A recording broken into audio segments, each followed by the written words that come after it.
ฮัลโหลทุกคนพบกับช่อง My Min Channel วันนี้เราจะมารีวิวมาม่าเกาหลีแบบแปลกตา 3,000 กีบเท่านั้นเนาะนี่เลยเพิ่นเอามีดไปเสียบไว้นะ 3,000 กีบนะจ๊ะ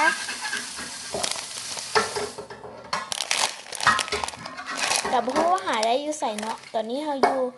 บ้านเกิดมันก็เป็นของไทยค่ะแล้วจะเป็นที่ไหนเรามาเบิ่งกันเลย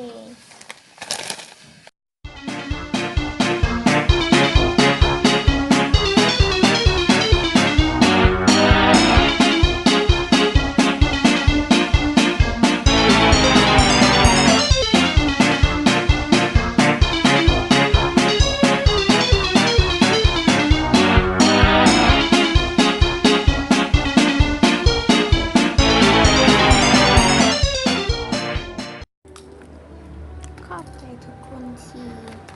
เบิ่งจนจบเนาะแล้วก็อย่าลืมติดตามน้องนี้แล้วก็กดไลค์กดแชร์ให้เฮาดีๆบ๊ายบาย